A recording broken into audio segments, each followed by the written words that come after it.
Durante más de una semana, todos dijeron lo mismo. Esto huele raro. Lo dijo un cliente, lo dijo una cajera, lo dijo un vecino. Y cada vez que llamaron les respondieron igual. No hay peligro, todo está bajo control. Pero esa mañana, la tierra tembló.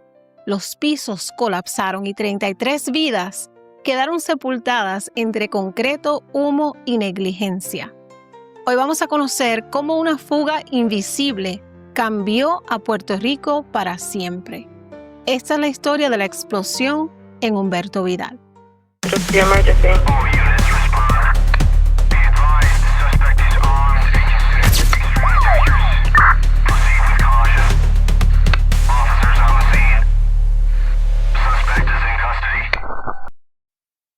Hola mi gente, bienvenidos a su canal Delitos de Sangre. Yo soy Magali, gracias por estar conmigo durante este nuevo episodio. Como siempre los invito a que sean parte de esta familia, se suscriban al canal, me dejen un comentario, un like o me compartan para que este video de Delitos de Sangre llegue a donde más personas. Río Piedras, Puerto Rico, no siempre fue solo un barrio dentro de San Juan. Hubo un tiempo en que fue un pueblo aparte con su propio alcalde, su plaza, su gente y su comercio. Un municipio vibrante, lleno de movimiento, de cultura y de historia. En 1951, cuando se integró oficialmente como parte del municipio de San Juan, eso no desapareció. Río Piedras siguió siendo un corazón latiendo dentro de la capital. La vida en el área era intensa. Estudiantes de la Universidad de Puerto Rico caminando con libros en la mano, ancianos sentados en la plaza, madres con sus hijos saliendo del colegio La Milagrosa, vecinos comprando en los puestos del Paseo de Diego. Ese era el Río Piedras del 96. Cálido, ruidoso, lleno de movimiento. Un espacio donde todos se conocían, donde el bullicio tenía nombre y rostro. A mediados de los 90 era un centro comercial urbano. El casco de Río Piedras era un laberinto de calles estrechas, llenas de kioscos, de tiendas, de ferreterías, vendedores ambulantes, panaderías, de ópticas y de farmacias. Y entre todas esas tiendas había una que destacaba: Humberto Vidal. La empresa había sido fundada por el empresario puertorriqueño del mismo nombre, Humberto Vidal, décadas atrás. Era una tienda dedicada a la venta del calzado, perfumes, carteras, accesorios y artículos escolares, entre otras cosas. Sus promociones atraían tanto a residentes de Río Piedras como a otras personas de otros pueblos. Si vivías en Puerto Rico en esa época, lo más probable es que por lo menos una vez en tu vida pisaste una tienda Humberto Vidal. Con el tiempo, Humberto Vidal se convirtió en una cadena sólida y respetada, en un símbolo de comercio local exitoso. Tenía presencia en centros comerciales importantes como Plaza Las Américas y Plaza Carolina. Pero el edificio de Río Piedras era especial. Ese local, ubicado en la esquina de la calle González con la Paseo de Diego, no era solo un punto de ventas, era la sede central. Era un edificio de 6 pisos, imponente con fachada moderna. En los primeros 2 niveles estaba la tienda principal. En el segundo piso también se albergaba una joyería. En el tercer piso operaba una tienda de música llamada Disco Feria y en los pisos superiores estaban las oficinas administrativas de la empresa. El sótano era prácticamente el almacén, donde se guardaban las cajas, inventarios, mercancía y maquinaria. Quienes trabajaban allí lo describían como un lugar dinámico y exigente, pero familiar. La empresa contaba con un equipo leal, muchos de ellos empleados de años. La tienda abría temprano, se mantenía limpia y organizada. Siempre tenían buena música y vitrinas llamativas. Cada diciembre el local se transformaba con decoraciones navideñas que iluminaban la esquina completa. Era imposible pasar por allí y no mirar. En ese edificio también trabajaban empleados de confianza como Elsa Cruz Santiago, quien era vendedora de joyería, Irma Rivera, la empleada de la tienda de discos, y Félix Torres, quien formaba parte del personal de mantenimiento. Personas comunes, padres, madres, estudiantes, gente trabajadora. Durante décadas, ese edificio fue testigo de miles de vidas cotidianas. trabajadores buscando zapatos escolares para sus hijos, jóvenes bajando a escuchar música en los pasillos de discoferia, empleados cargando cajas por las escaleras traseras. A diario, decenas de personas entraban y salían del edificio sin pensar en el riesgo oculto que se acumulaba bajo sus pies. A mediados de octubre de 1996, empleados de la tienda comenzaron a notar un olor extraño. No era constante, a veces estaba, a veces no, pero cuando aparecía era fuerte.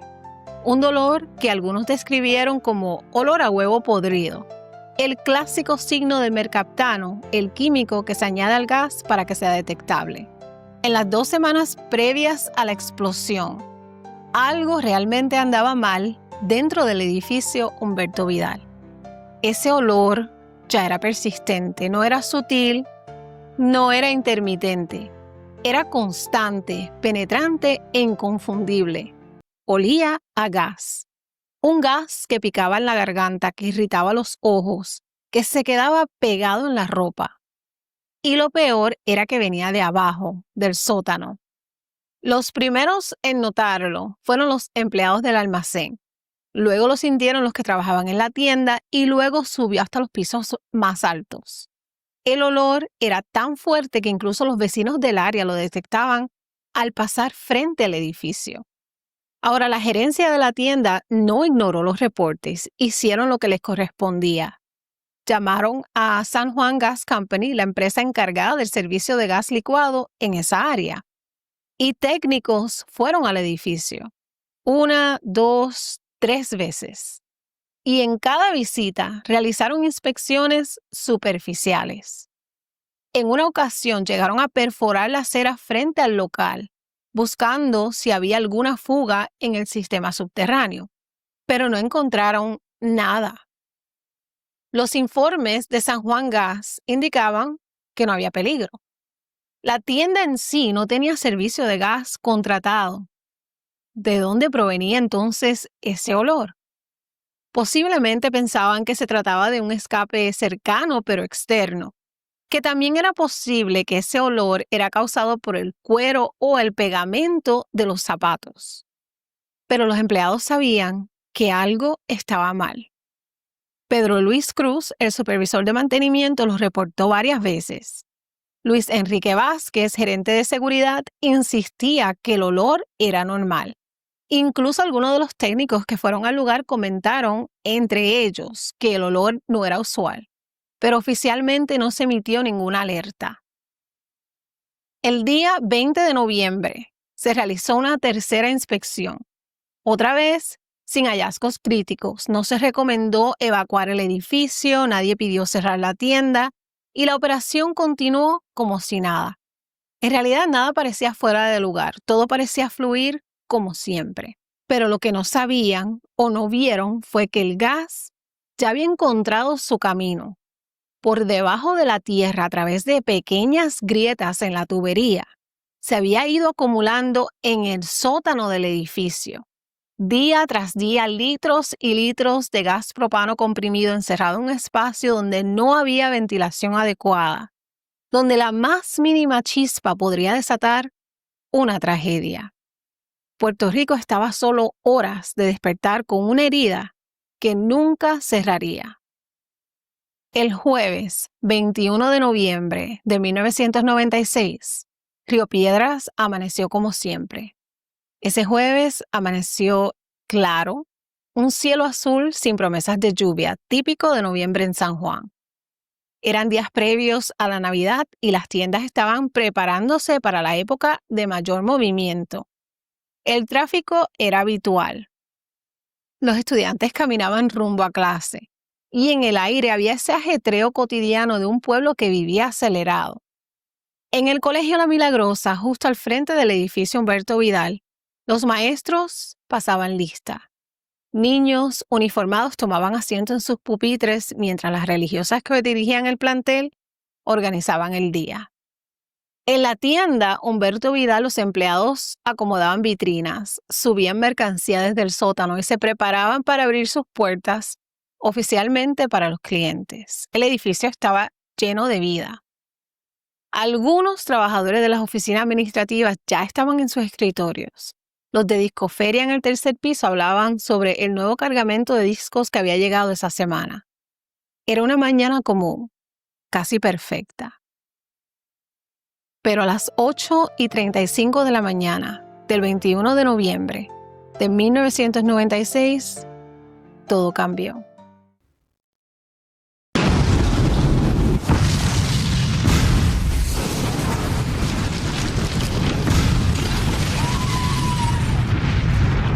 Sin aviso, sin tiempo para reaccionar, una explosión sacudió el casco urbano de Río Piedras. Una tremenda explosión de gas silenciosa en su origen, pero devastadora en consecuencia. La detonación fue tan violenta que en segundos 4 de los 6 pisos del edificio colapsaron sobre sí mismos. Una tras otra, las losas de concreto cayeron como fichas de dominó. El estallido partió el corazón del edificio desde el sótano, y la onda expansiva fue tan brutal y tan violenta que los cristales de las vitrinas salieron disparados hacia la calle como proyectiles. Los autos estacionados al frente quedaron aplastados por los escombros. Pedazos de concreto volaron hasta el otro lado de la Paseo de Diego. Las ventanas del Colegio La Milagrosa se rompieron. Era como si las ventanas se hubieran convertido en cuchillos voladores. Los niños gritaron. Tras la explosión, por unos segundos hubo silencio absoluto, de ese que te revienta los oídos. Luego llegó el sonido más humano que existe, el grito de alguien pidiendo auxilio. Y en esos segundos inmediatamente posteriores reinó el caos. Algunos pensaron que era un terremoto, otros que era una bomba. Minutos después del estruendo, el aire en Río Piedras era irrespirable. Olor a gas, humo gris, gente caminando como zombies con sangre en el rostro, con la ropa rasgada. Algunos gritaban por sus familiares, otros simplemente no podían hablar. Las monjas actuaron de inmediato sacando a los estudiantes del edificio sin saber si algo más podría explotar. En la calle todo era confusión, alarmas sonando, gente corriendo sin dirección, gritos pidiendo ayuda. Algunos salían de entre los escombros cubiertos de sangre, otros estaban atrapados. Se escuchaban voces gritando desde abajo, ayuda, estoy vivo. Todo sucedió en cuestión de segundos. La zona que minutos antes era un centro de actividad, ahora era un campo de ruinas. Puerto Rico estaba a punto de enfrentar una de las tragedias civiles más dolorosas de su historia moderna. La calle quedó cubierta por una nube espesa de polvo gris. El concreto pulverizado cubría todo, las aceras, carros, vitrinas, señales, zapatos perdidos, un pie asomándose entre dos bloques, una cartera abierta, una mano inmóvil. Los primeros en reaccionar fueron los propios vecinos y comerciantes. La gente no esperó por las autoridades. Comenzaron a levantar pedazos de concreto con sus propias manos. Uno de ellos era Rubén del Valle, vendedor de la tienda, que sobrevivió porque aún no había entrado al edificio. Fue uno de los primeros en meterse entre los escombros buscando a sus compañeros. Él no era rescatista, no tenía casco, solo tenía coraje y necesidad desesperada de sacar a alguien con vida. Ese acto de valentía salvó una vida. Maestras del Colegio La Milagrosa también actuaron al instante, sacaron a los niños, los llevaron al patio, los contaron uno por uno y abrieron las puertas para que los rescatistas usaran las instalaciones como centro de triage. La Policía de Puerto Rico, el Cuerpo de Bomberos, el Negociado de Manejo de Emergencias y unidades de rescate urbano, la Guardia Nacional llegaron a la escena en cuestión de minutos. Y más tarde equipos especializados de la FEMA y rescatistas de Nueva York y Florida. Pero los primeros que realmente marcaron la diferencia fueron los ciudadanos comunes. Formaron cadenas humanas para remover los escombros más livianos. Se usaron cubos, palas, barras de metal. Y los que no podían mover concreto les dieron agua, ayudaban a calmar a los heridos o simplemente se quedaron a orar. Los bomberos entraban con respiradores, algunos con cámaras térmicas, otros con perros entrenados para detectar vida bajo tierra. Cada señal, cada ladrido, cada leve sonido era una esperanza. El cardenal Luis Aponte Martínez llegó al lugar antes del mediodía. Caminó entre los escombros, se quitó la sotana y comenzó a dar la extremaunción a los cuerpos que iban sacando uno por uno y colocaban cubierto con sábanas frente al Colegio La Milagrosa. Ese colegio se convirtió en morgue, se convirtió en hospital, en refugio y en altar improvisado al mismo tiempo. Las primeras 24 horas fueron extremas porque se temía una segunda explosión. La estructura estaba inestable, pero nadie se detuvo, nadie dijo hasta aquí. Día y noche, bajo lluvia, calor y polvo, los rescatistas siguieron. Y Puerto Rico, un país acostumbrado a los huracanes y a la lucha, se detuvo en seco, viendo la televisión, escuchando la radio, preguntándose si lo que estaba pasando, si lo que estaban viendo era real. Pero era real, era más real que nunca. Ese día Puerto Rico entero se detuvo. Las emisoras interrumpieron su programación, las noticias no hablaban de otra cosa, nadie entendía aún qué había pasado, pero todo el mundo sentía que algo muy grande, muy grave, acababa de romper el corazón de una comunidad. Entre los rescatados estaba José Santiago, un joven que trabajaba en la tienda y estuvo atrapado por casi 70 horas bajo una montaña de concreto. Lo encontraron gracias a un micrófono sísmico que captó golpes débiles. Cuando lograron sacarlo, medio Puerto Rico lloró frente a la pantalla del televisor. Las primeras cifras comenzaron a filtrarse con el pasar de las horas. Al principio decían que habían 5 muertos, después 10, y al anochecer ya eran más de 20. Fueron 33 personas las que perdieron la vida ese 21 de noviembre de 1996. 33 vidas, no números, no estadísticas, gente con familia, con sueños, con vidas plenas. Algunos fallecieron al instante, otros murieron atrapados entre los escombros, otras en el hospital.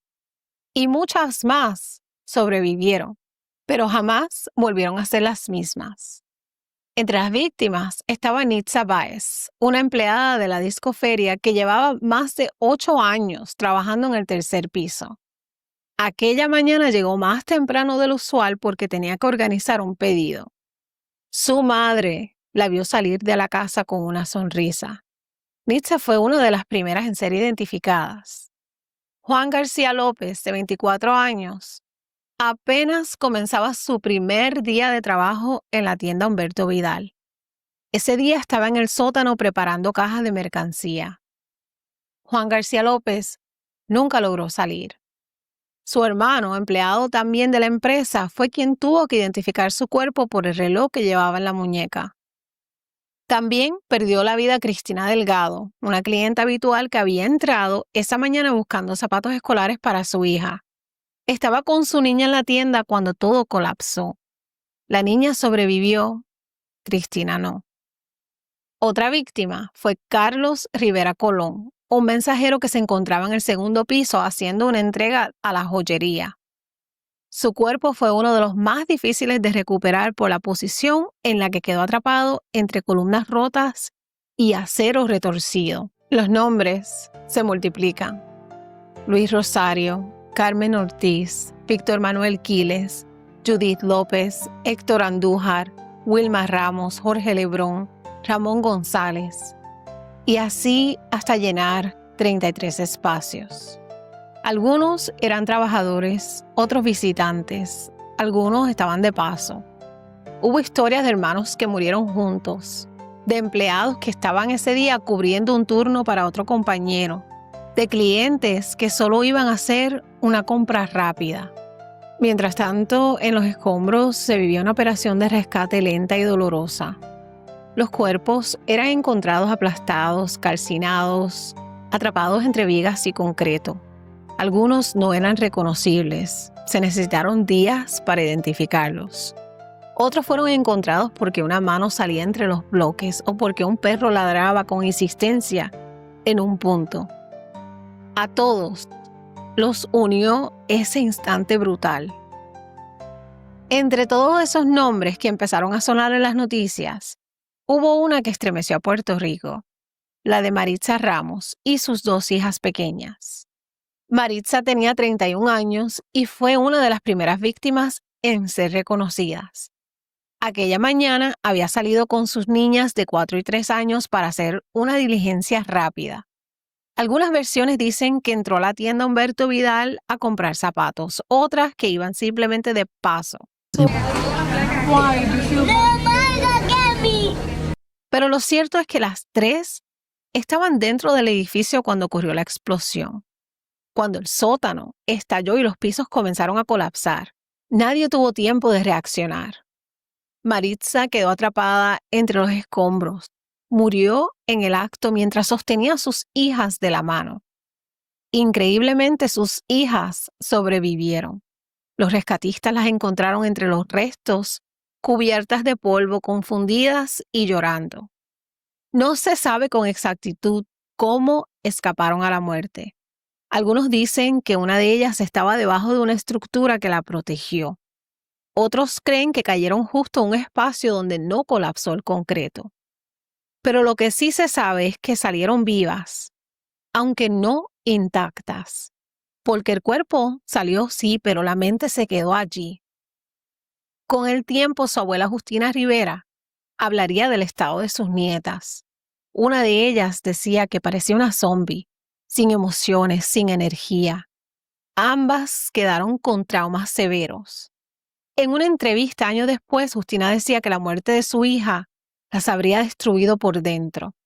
Dijo, y cito, "No estoy vendiendo la muerte de mi hija, pero mis otras 2 niñas quedaron destrozadas y todavía estamos aquí, esperando justicia". El padre también presentó una demanda por el daño emocional que vivían las niñas. Mi gente, el dolor a veces no se grita, se guarda, se arrastra. Y eso fue lo que pasó con estas 2 niñas. Salieron vivas, pero nunca volvieron a ser las mismas. Los familiares vivieron un calvario de días. Algunos iban a hospitales, otros a la morgue, otros se quedaban frente al cordón de seguridad esperando escuchar un nombre, una pista, un milagro. En muchos casos, la identificación se hizo por objetos personales, fragmentos de ropa, una cadena o una prenda. El gobierno ofreció apoyo psicológico, pero era evidente que el país entero estaba en duelo. El luto fue nacional, no solo por las víctimas, sino por el trauma colectivo de haber presenciado cómo en plena rutina una tragedia podía arrancar a tantos de golpe. El 23 de noviembre se celebró una misa colectiva en la Plaza de Convalecencia. Cientos de personas encendieron velas, se leyeron los nombres uno por uno. Y cada nombre fue respondido con un presente, porque aunque sus cuerpos se hayan ido, esas vidas seguían presentes en la memoria de quienes los amaron y en la historia de un país que jamás debe olvidar lo que pasó. Apenas comenzaron a remover los escombros, la pregunta era inevitable. ¿Qué pasó? Desde el primer momento las autoridades sabían que esto no había sido un simple accidente estructural.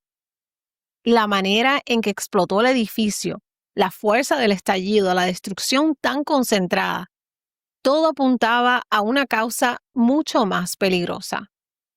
Desde el primer momento, la Oficina del Cuerpo de Bomberos de Puerto Rico, junto al FBI, la FEMA y el negociado de ciencias forenses comenzaron a trabajar con investigadores del National Transportation Safety Board, el NTSB, que ese entonces también manejaba incidentes de tipo estructural y químico.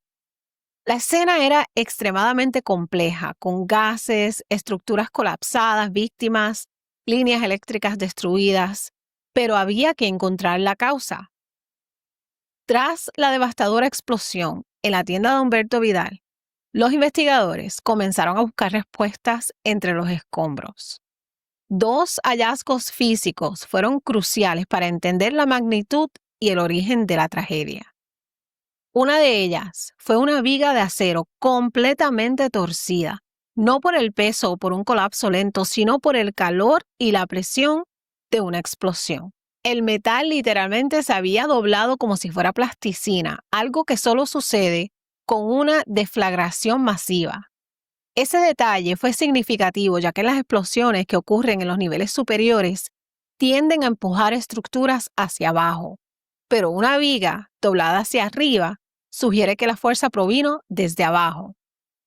Pero quizás lo más impactante fue lo que encontraron en el techo del edificio: zapatos. Huellas de decenas de zapatos que al momento del estallido volaron desde el piso más bajo, la tienda, hasta aterrizar en el techo del sexto piso, imagínatelo.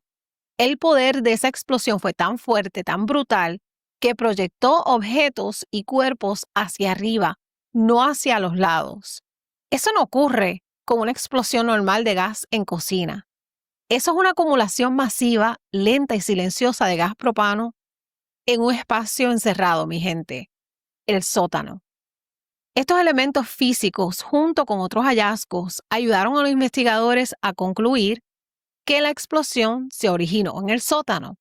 Otro hallazgo sumamente importante fue una acumulación de gas propano en el sótano, lo que confirmó la sospecha que ya estaba en boca de todos. Eso no fue una bomba ni un acto terrorista, eso fue una fuga. Los funerales comenzaron casi de inmediato. Algunas familias velaron a sus seres queridos en sus comunidades. Otros lo hicieron en Río Piedras, cerca del lugar donde todo ocurrió. El gobierno de Puerto Rico declaró 3 días de duelo. Las banderas ondearon a media asta. En las escuelas se guardó 1 minuto de silencio. Y los medios detuvieron la programación habitual para dar espacio a la cobertura en vivo. El Colegio La Milagrosa, que también sufrió daños, se convirtió por semanas en un símbolo de fe, de resistencia. Las religiosas que dirigían el colegio recibieron cartas de todo Puerto Rico. Los niños fueron transferidos temporalmente a otras escuelas. Algunos no volvieron nunca más. Otros tardaron años en superar el trauma. Hubo casos de estrés postraumático severo. Psicólogos y trabajadores sociales fueron asignados a la comunidad durante meses. Es posible que esta operación tenga éxito. Eso es lo que espera. Bueno, yo creo que hasta ahora va muy bien y yo sé que los que ustedes que están viendo esto saben que no es tan sencillo como aparentaría mover esas vigas y ponerla en posición sin que haya ningún golpe fuerte, pero hasta ahora la operación va muy bien. A este momento, ¿cuánta colaboración federal se ha recibido en este caso?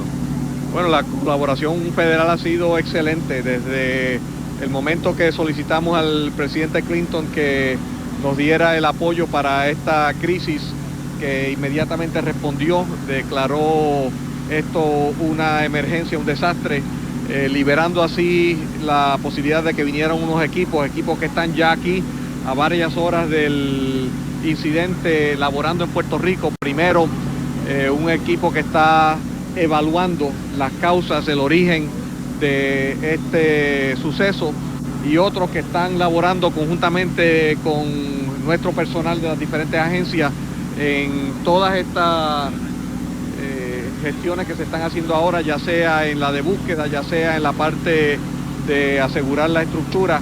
En todo eso hemos tenido una colaboración federal excelente.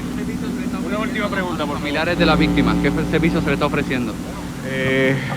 Ustedes han visto que hay una serie de equipos también que se han activado para individualmente a todos los familiares darle primero información y segundo darle apoyo psicológico para que puedan movilizar los recursos familiares, las redes familiares y de amistad que tenga cada familia. En esta situación son equipos de profesionales, está envuelto el Departamento de la Familia, está envuelto el AMSCA, de hecho también se han hecho acercamientos para la población en general, se han ofrecido psicólogos para que puedan responder y creo que se han ofrecido esos servicios a los medios de comunicación que quieran así utilizarlo. La zona alrededor del edificio fue clausurada. Nadie quería pasar por allí, se evitaba, porque era como caminar por un cementerio sin lápidas. Los investigadores comenzaron a revisar los informes previos, y ahí es donde todo comenzó a tomar forma. Durante las 7 semanas anteriores a la tragedia, Los empleados, vecinos y comerciantes de la zona habían reportado aquel olor a gas.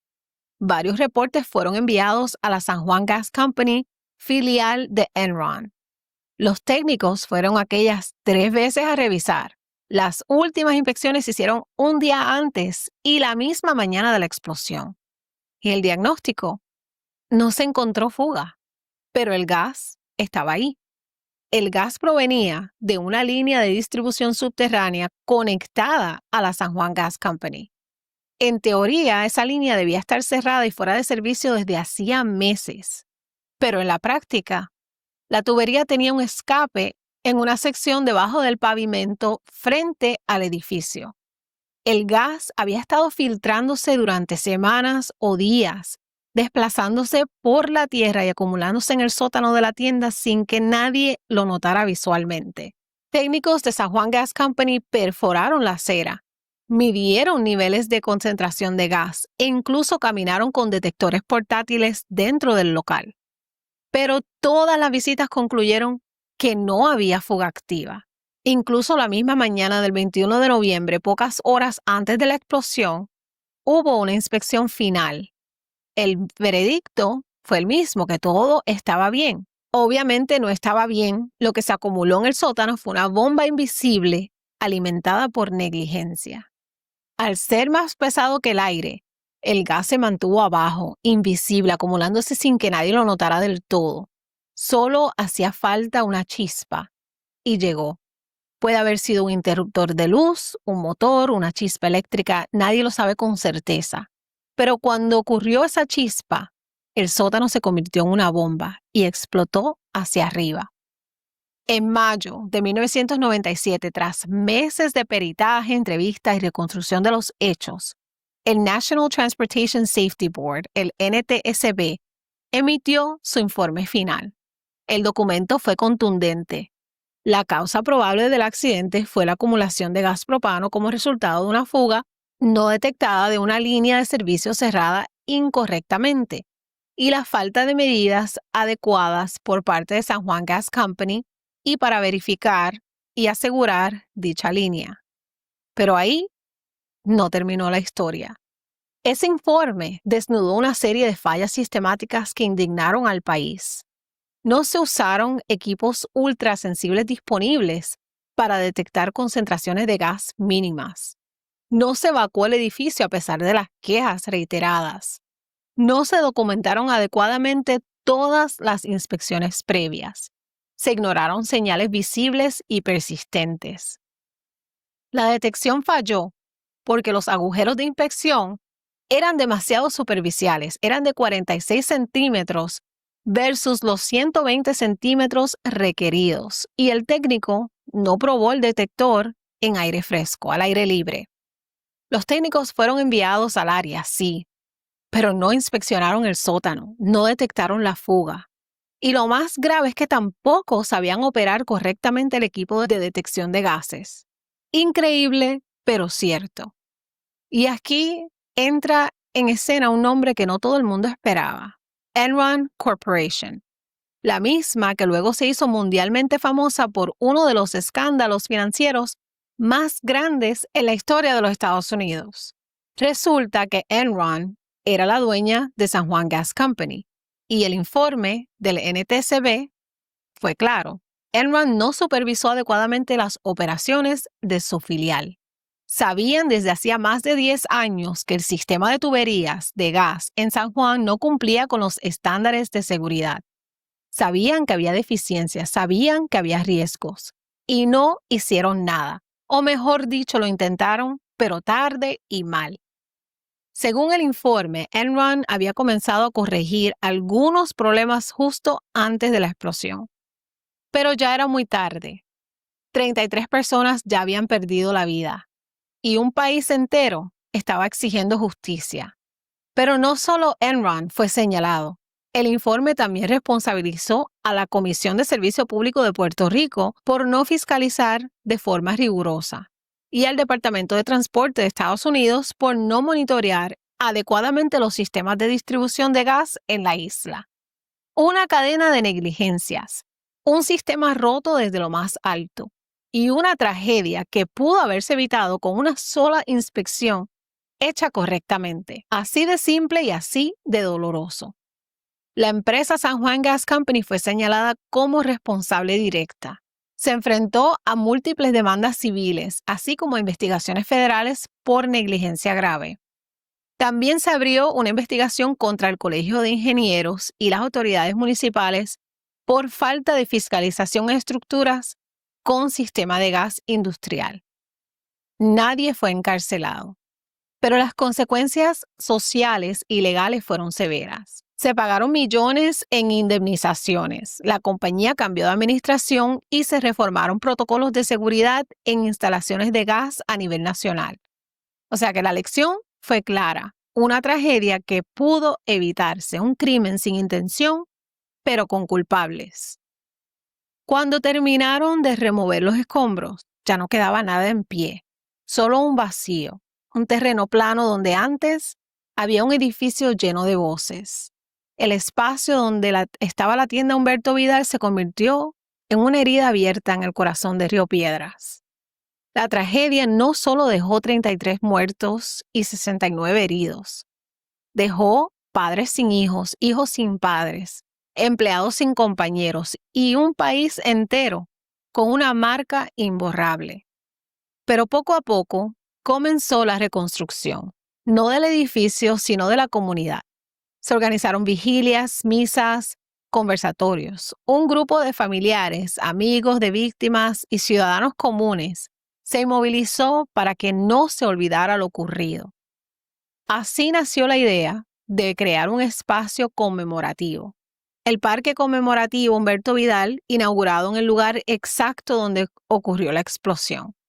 No es grande, no tiene adornos ostentos, pero en el centro una escultura metálica representa una espiral de concreto roto, como las losas que colapsaron una sobre otra aquel día. Cada 21 de noviembre, familias, rescatistas, bomberos, sobrevivientes y ciudadanos se reúnen allí para leer los nombres de las víctimas. Sin discursos políticos, sin cámaras de televisión, solo silencio, velas y memoria. Porque si ellos no lo hacen, ¿quién lo hará? Y no es que la gente haya querido olvidar, es que Puerto Rico ha tenido tantas crisis desde ese entonces, huracanes, apagones, terremotos, pandemias, corrupción, que lo urgente muchas veces tapa lo importante. Pero este caso fue un parteaguas. De esta tragedia también surgieron iniciativas educativas. En la Universidad de Puerto Rico, algunos profesores de ingeniería civil comenzaron a incluir el caso como estudio obligatorio sobre fallas humanas y negligencia en infraestructura urbana. En las escuelas públicas se usa el evento como ejemplo de conciencia cívica y responsabilidad profesional. Y aunque el edificio ya no está, el recuerdo permanece. Está en quienes vivieron el estruendo, en quienes perdieron a alguien, en los que salieron vivos, pero con cicatrices, en los que caminan aún por el Paseo de Diego y al llegar a la esquina con la calle González, sienten un nudo en la garganta. Porque hay tragedias que el tiempo no borra, solo enseña a cargar. Tras el impacto emocional y social que dejó la explosión de la tienda Humberto Vidal, era imposible seguir la vida como si nada. Puerto Rico necesitaba respuestas, pero también necesitaba cambios reales. Cambios que evitaran que una tragedia así volviera a repetirse. La primera reacción fue institucional. Apenas meses después del accidente se presentaron varias medidas legislativas enfocadas en la regulación y fiscalización de sistemas de distribución de gas propano. Estas incluyeron auditorías obligatorias a todas las empresas que ofrecieran servicios de gas en estructuras comerciales y residenciales, revisión completa del protocolo de cierre de líneas de gas inactivas, capacitación adicional para técnicos de inspección, la creación de un registro de fugas reportadas con seguimiento obligatorio hasta su resolución.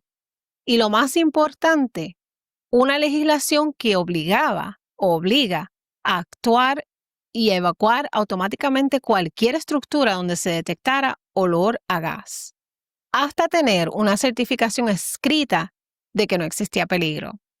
También se reformaron protocolos de emergencias urbanas. Las agencias como bomberos, manejo de emergencias, la policía y la Guardia Nacional desarrollaron guías comunes de respuesta para casos de colapsos estructurales y explosiones en zonas densamente pobladas. La tragedia también llevó a revisar los códigos de construcción. Se endurecieron requisitos para que el manejo de gases, combustibles, ventilación de sótanos y planes de escape. Todo edificio comercial debía tener planos actualizados, extintores certificados y planes de emergencia visibles. Después del dolor vino la furia y con ella los abogados. Familiares de las víctimas, empleados, sobrevivientes, comerciantes, transeúntes, más de 1,400 personas presentaron alrededor de 500 demandas en cortes federales y locales. Y el objetivo era claro: responsabilizar a San Juan Gas Company, a su matriz Enron y a otros actores por negligencia, homicidio culposo, lesiones físicas y trauma emocional. Y entonces, mi gente, ocurrió algo inesperado. Esa compañía Enron colapsó. Apenas 5 años después de la explosión en Río Piedras, Enron se declaró en bancarrota. El gigante energético envuelto en un escándalo de fraude corporativo cayó estrepitosamente. Y con él se congelaron los procesos judiciales. Así de brutal. Los juicios que estaban por comenzar en 2001 se suspendieron. Las familias que llevaban años esperando por justicia tuvieron que seguir esperando. Y muchas ni siquiera pudieron obtener compensación alguna. Los que sí lo lograron, alrededor de 800 demandantes recibieron acuerdos cubiertos por seguros de responsabilidad. Se estima que esos acuerdos totalizaron unos $60 millones. Pero aún quedaban más de 700 personas con casos pendientes, muchas de ellas con lesiones permanentes, traumas psicológicos o pérdidas familiares devastadoras. Decenas de familiares recibieron indemnizaciones por daños, pérdidas y gastos médicos. Pero para muchos el dinero no era suficiente. Lo que querían era justicia, una admisión pública de culpa, algo que durante años nunca llegó de forma clara. El caso también provocó la revisión de licencias profesionales de técnicos que participaron en las inspecciones previas. Algunos fueron suspendidos, otros fueron removidos y se cuestionó con fuerza el rol de las agencias reguladoras que por omisión o por negligencia no actuaron cuando pudieron hacerlo. En una lección multidisciplinaria sobre cómo fallan los sistemas, pero sobre todo cómo fallan las personas cuando se pierde el sentido de responsabilidad. Y aunque todo eso parezca mucho, todavía hay quienes creen que no fue suficiente, porque pasaron los años, se pagaron las demandas, se mejoraron algunas cosas, pero la memoria colectiva se ha ido diluyendo. Por eso familiares, sobrevivientes y voluntarios insisten que hay que seguir hablando del tema, contarlo, recordarlo, porque la memoria no es venganza, es prevención, y porque si olvidamos lo que pasó en la tienda de Humberto Vidal, podría pasar otra vez. El 21 de noviembre de 1996 no fue simplemente un trágico día. Fue una llamada de alerta que nadie quiso contestar a tiempo. Fue el momento en que quedó claro que la vida cotidiana, la más simple, puede desaparecer en un segundo por culpa de la negligencia, la burocracia y el desprecio por la seguridad de otros. Los 33 de la tienda de Humberto Vidal no murieron por azar. Murieron porque hubo personas que no hicieron su trabajo, porque ignoraron señales, porque se minimizó el peligro, porque en algún momento alguien dijo, eso no es nada, pero sí era. Era una línea de gas activa cuando no debía estarlo. Era un olor que no se investigó como se debía. Era una comunidad entera que fue silenciada por una explosión. Años después, la ciudad de Río Piedras sigue de pie. El Paseo de Diego sigue lleno de gente. El Colegio La Milagrosa sigue dando clases. Y donde antes había ruinas, hoy hay un parque sencillo, silencioso, donde la tierra todavía guarda el eco de aquel estallido. Pero la pregunta que nos queda es esta. ¿De verdad aprendimos algo? ¿De verdad estamos seguros de que no volverá a pasar?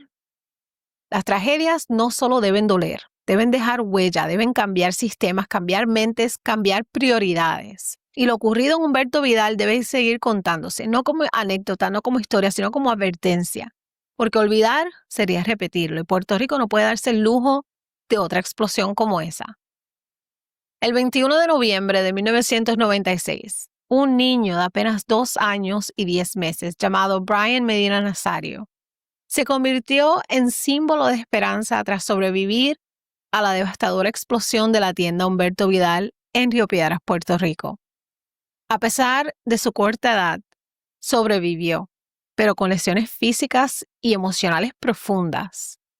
Años después, seguía teniendo pesadillas, le temía al gas, a los ruidos fuertes, a entrar a una tienda cerrada. Pero su supervivencia fue vista como un milagro en medio del desastre, y su historia fue ampliamente difundida por los medios de comunicación. Años después, Brian ha continuado su vida, y su historia sigue siendo un recordatorio del impacto humano de aquella tragedia. Su experiencia representa no solo la resiliencia individual, sino también la necesidad de recordar y aprender de los errores que llevaron a aquel fatídico día. No todo el dolor se ve, no todos los daños sangran. A veces lo que más duele es lo que queda por dentro, lo que nadie puede curar con una operación ni con un yeso. La explosión de la tienda Humberto Vidal no solo se llevó 33 vidas, sino que dejó cientos, quizás miles de personas vivas, rotas. Sobrevivientes, rescatistas, niños, empleados, vecinos, todos con algo en común: el trauma. El caso más simbólico fue sin duda el de Rubén del Valle, aquel vendedor que trabajaba justo allí en la tienda. Perdió a su jefe y a sus compañeros en un instante. Años después, seguía sin poder dormir, luchando contra la depresión. Un día simplemente no aguantó más, se encerró en su garaje con un revólver. Y fue por intervención de su familia que no se convirtió en otra víctima de la tragedia. Y también está el caso de Justina Rivera, cuya hija Maritza murió junto a las 2 niñas pequeñas que sobrevivieron. Las niñas, hoy adultas, crecieron con cicatrices que no se ven, pesadillas, ansiedad, episodios de mutismo emocional, una infancia marcada por el sonido de una explosión que nunca vivieron conscientemente, pero que su cuerpo no olvida. Incluso algunos técnicos de la San Juan Gas Company, como José Santiago, quedaron tan marcados que no pudieron volver a sus funciones. Santiago confesó que hoy día no puede soportar el sonido del gas saliendo de una estufa. Renunció y terminó manejando un carro para un programa de Head Start, ganando la mitad de lo que ganaba antes. ¿Y qué decir de los niños del Colegio La Milagrosa? Estaban a pocos metros, los vidrios estallaron, el estruendo los tiró al piso. Muchos pensaron que era un terremoto, otros que era el fin del mundo. Años después, varios de esos niños ya adultos recuerdan con exactitud lo que sintieron: el polvo, los gritos, el miedo, el trauma. Porque sí, la salud mental colectiva de Puerto Rico cambió ese día. Y es que una explosión así no solo rompe concreto, rompe la confianza, rompe la idea de que tu ciudad es segura y también rompe el alma. Que en paz descansen todas las víctimas de esta tragedia y oremos porque los que sobrevivieron puedan seguir adelante con sus vidas. Y esta, mi gente, fue la triste historia de la explosión de Humberto Vidal en 1996. Yo todavía estaba en Puerto Rico para este tiempo y realmente les puedo decir, si les soy sincera, yo no recuerdo nada de esto. Yo siempre he tenido una capacidad para borrar cosas de mi mente que hasta miedo me da. Pero hasta aquí les llegó hoy, mi gente. Nos vemos en el próximo episodio. Los quiero mucho. Gracias por acompañarme. Hagan bien sin mirar a quién. Delitos de sangre. Bye.